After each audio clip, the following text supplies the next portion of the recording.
Assalamualaikum warahmatullahi wabarakatuh. Perkenalkan, saya Aisyah Dwi Lestari dengan NIM J1B022101 kelas TIP 3, merupakan mahasiswi Fakultas Teknologi Pangan dan Agroindustri Universitas Mataram. Video ini merupakan video tugas presentasi mata kuliah Mesin Industri Pertanian dengan dosen pengampu Ibu Asih Priyati STP MSc. Jadi pada video ini akan membahas tentang mesin pengolah hasil pertanian yang fokusnya terhadap ubi kayu atau yang biasa kita sebut dengan singkong. Namun sebelum itu kita perlu mengetahui pohon industri dari ubi kayu ini sendiri. Jadi pada ubi kayu ini ada beberapa bagiannya yang dimanfaatkan, yaitu batang, daun, biji, dan juga umbi. Kemudian terdapat juga banyak sekali produk turunan dari ubi kayu ini, terutama untuk bagian umbinya. Salah satunya yaitu bioplastik. Jadi bioplastik dari ubi kayu atau singkong ini adalah plastik biodegradable yang terbuat dari pati singkong, gliserol, air, dan asam asetat atau cuka. Nah, bioplastik ini adalah bioplastik yang ramah lingkungan yang dapat terurai selama kurang lebih 3-6 bulan dan juga aman untuk mengemas makanan. Kenapa saya memilih produk turunan berupa bioplastik dari ubi kayu? Dikarenakan ubi kayu atau dalam yang kita kenal sebagai singkong ini memiliki kandungan pati berkisar antara 22 sampai dengan 59%. Nah, pati singkong ini diekstrak dari umbi singkong, kemudian digunakan sebagai bahan utama dalam pembuatan plastik. Nah, kadar pati tertingginya lagi dari singkong ini dihasilkan setelah singkong ini berumur 12 bulan. Jadi dari kandungan pati inilah kemudian berpotensi untuk dijadikan sebuah bioplastik atau plastik yang ramah lingkungan. Selanjutnya, adapun proses umum daripada pembuatan bioplastik ini, ada persiapan bahan baku, yang kedua pemrosesan singkong menjadi tepung singkong, yang kemudian dicampurkan dengan gliserol. Yang ketiga, proses ekstruksi menggunakan mesin extruder pada suhu sekitar 100 sampai dengan 160 derajat Celcius. Nah, di sini akan menghasilkan pelet. Kemudian akan dimasukkan ke dalam mesin pelletizing dan langkah kelimanya diproses dengan pemanasan dan ditiup sehingga menghasilkan lembaran-lembaran plastik. Pada proses akhirnya kemudian ditampung ke dalam silo. Nah, pada proses inilah terdapat dua mesin yang digunakan, ada mesin extruder dan juga mesin pelletizing. Namun yang akan menjadi fokus bahasan pada video ini yaitu mesin pelletizing, di mana mesin ini digunakan untuk membuat pelet dari limbah bahan plastik, dalam hal ini adalah singkong, yang dimana prosesnya adalah mengubah bahan tersebut menjadi pelet atau butiran yang nantinya akan diproses menjadi sebuah plastik yang ramah lingkungan.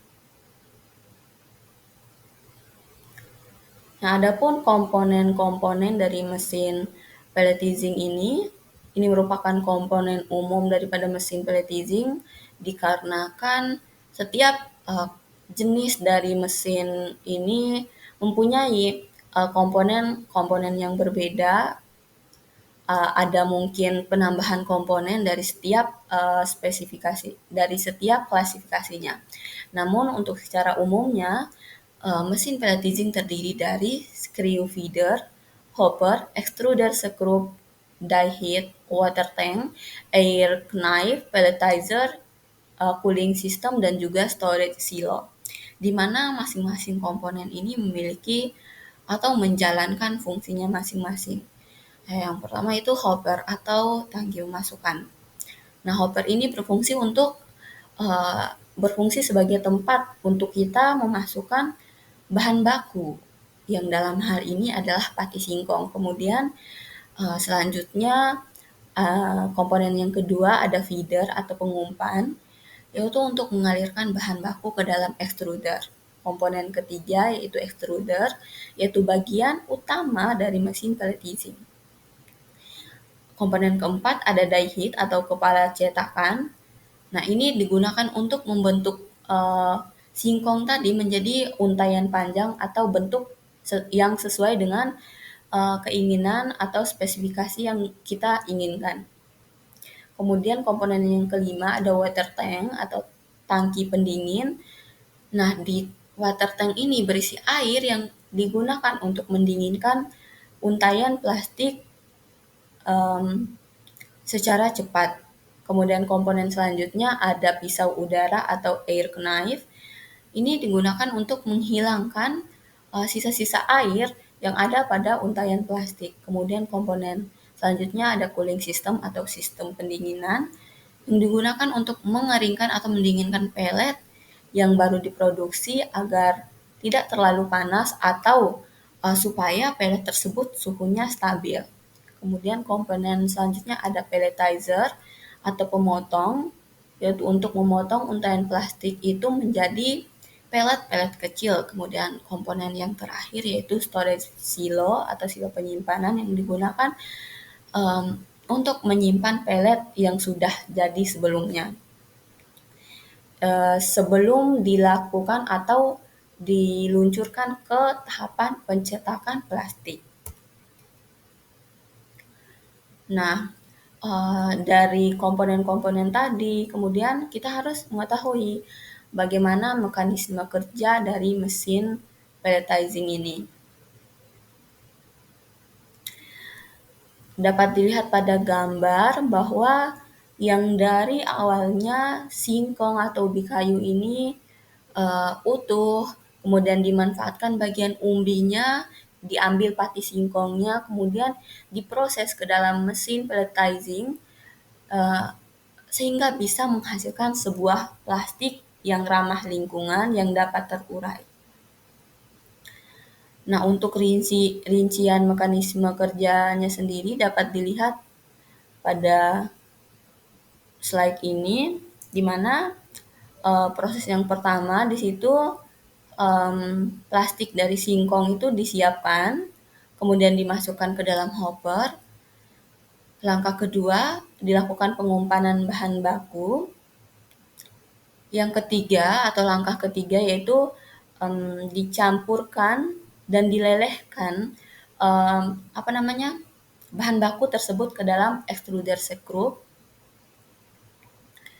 Langkah keempat, setelah dari extruder tadi kemudian dibawa atau menuju die heat. Nah, pada die heat atau langkah keempat ini, bahan baku yang meleleh dipaksa melalui lubang-lubang kecil dengan bentuk sesuai dengan pelet yang diinginkan. Nah, pada tahap inilah pelet atau butiran dari bahan baku tadi terbentuk.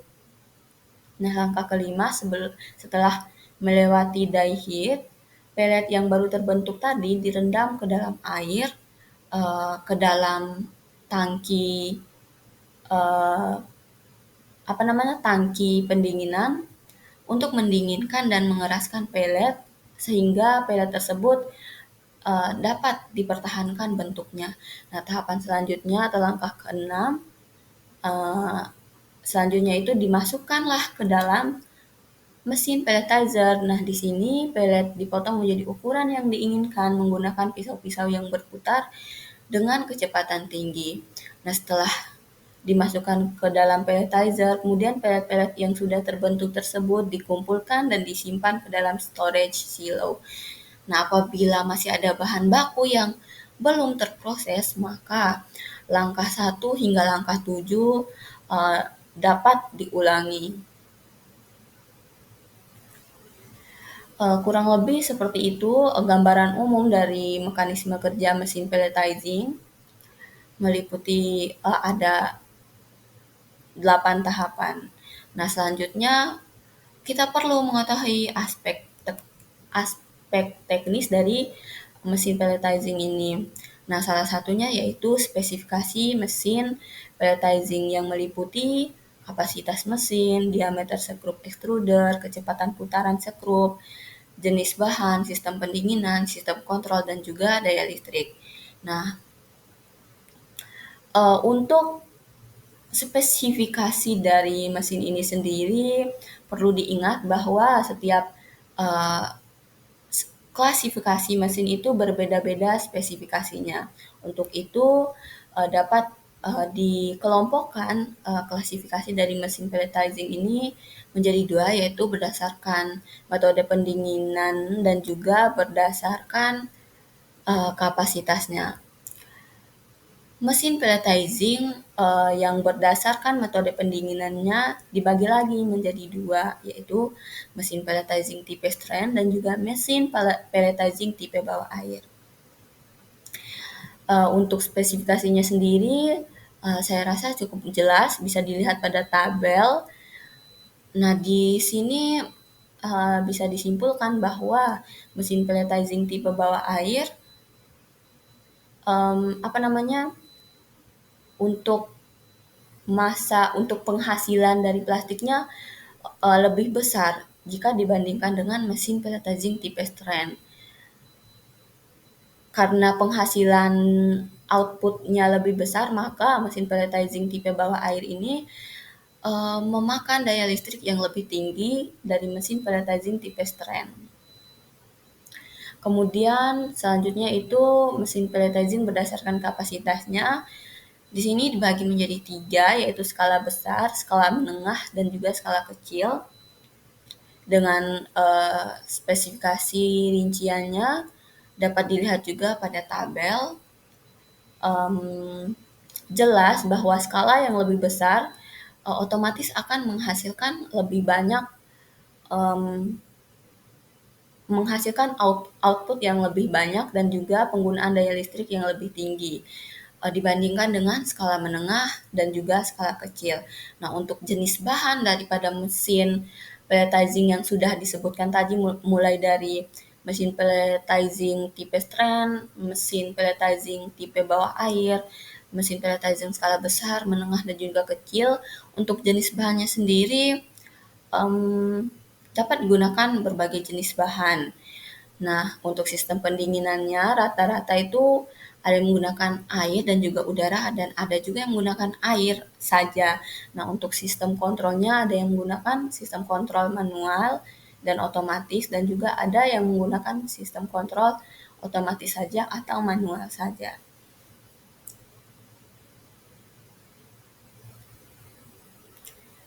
Selanjutnya yaitu kinerja mesin pelletizing. Untuk kinerja mesin ini dapat dipengaruhi oleh beberapa faktor, di antaranya ada jenis pati singkong, kondisi pati singkong, dan juga parameter operasi mesin.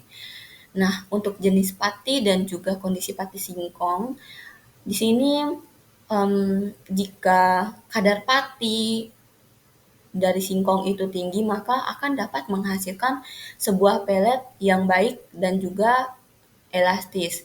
Sedangkan untuk parameter operasi mesinnya sendiri ini meliputi seberapa cepat mesin tersebut mengolah bahan baku yang dimasukkan ke dalam mesinnya, kemudian seberapa besar temperatur dan juga tekanan extrudernya, dan juga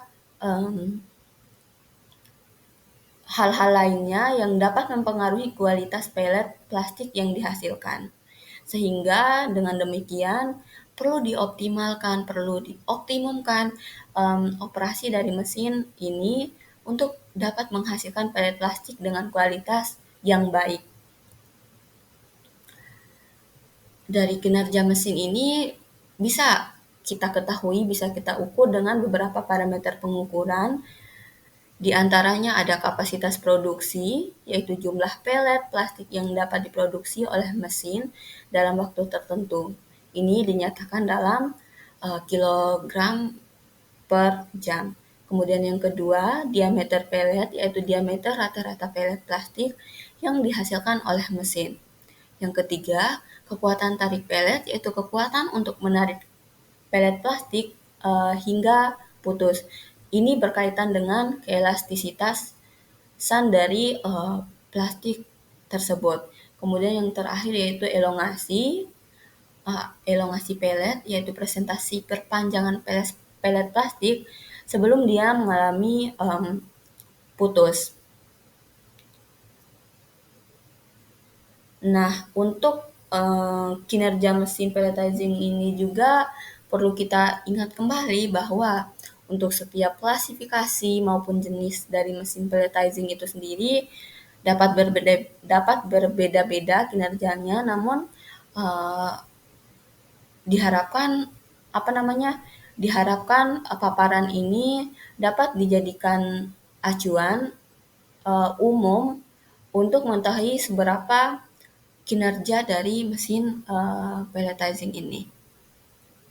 Sehingga dapat disimpulkan bahwa mesin pelletizing adalah mesin yang digunakan untuk membuat pelet dari limbah bahan plastik seperti halnya pati singkong tadi. Nah, untuk spesifikasinya juga bervariasi tergantung pada jenis, kapasitas, dan juga bahan yang akan diproses. Nah, klasifikasi dari mesin pelletizing ini terbagi menjadi dua, yaitu berdasarkan metode pendinginan. Tadi ada yang tipe strain dan juga tipe bawah air, dan juga berdasarkan kapasitasnya, yaitu skala besarkah, menengahkah, atau kecil. Sehingga dari paparan mengenai mesin pengolah hasil pertanian, yaitu mesin pelletizing yang mengolah pati singkong menjadi sebuah bioplastik, ini dapat lebih dikembangkan lagi dan juga bisa lebih dipahami spesifikasi aspek teknis dan juga kinerja dari mesin pelletizing yang akan dikembangkan atau dijalankan. Mungkin sekian yang dapat saya sampaikan. Kurang lebihnya mohon dimaafkan. Sekian, wassalamualaikum warahmatullahi wabarakatuh.